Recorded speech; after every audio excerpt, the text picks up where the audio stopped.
Welcome to our tutorial on managing employees in Xreference. In this tutorial, we'll explore the versatile features within the platform, empowering you to maximize efficiency and accuracy in managing your employees and payroll-related functions. Let's begin by navigating to contacts in the menu and clicking on Employees. From the list, selecting Edit to view the Edit Employee screen. Set an employee's availability by specifying their working hours for each weekday. This schedule can be applied for a specific period by clicking the Update Schedule button. Entries for the selected period will be displayed on the calendar for visual confirmation. This represents the employee's standard availability. Use the next tab in the Edit Employee screen to note exceptions to this schedule.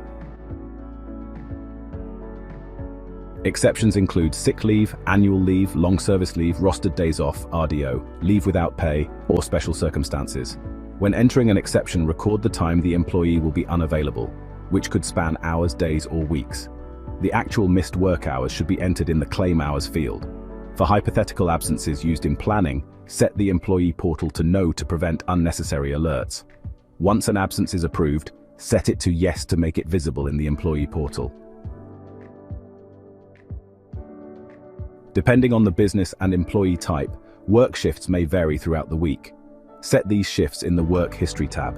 This step is more relevant for irregular or non-cyclical shifts, rather than a regular Monday to Friday 9 to 5 schedule. Ensure to record accurate start and finish times, including breaks, to auto-calculate work hours for payroll.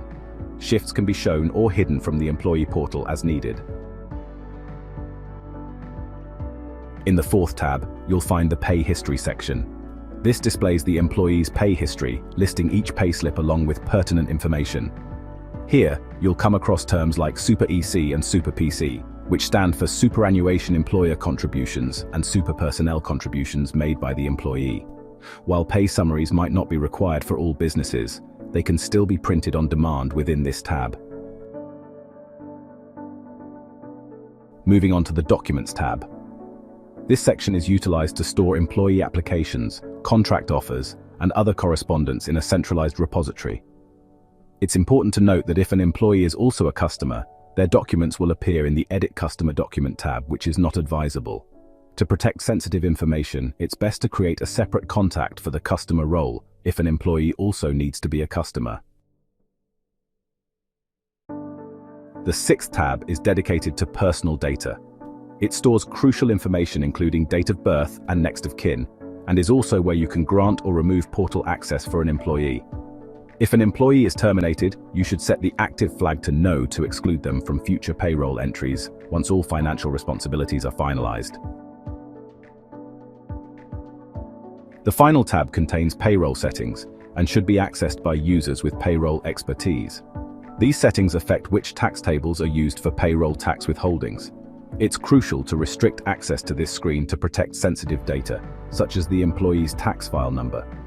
If additional superannuation funds are required, add them as contacts and assign them the supplier and superannuation fund roles.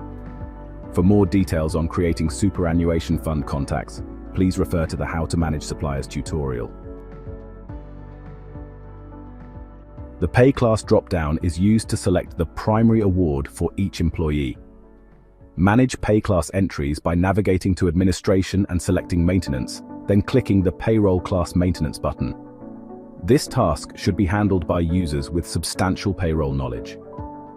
The ratio values for leave entries are calculated on an hourly basis in Xreference.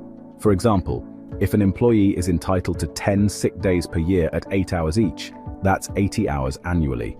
This is accumulated over 52 weeks, resulting in 1.538462 hours of sick leave earned per 40-hour week. For precision, use 4-digit accuracy, such as 0.0385 hours per hour worked, which is how much sick leave accumulates per hour worked.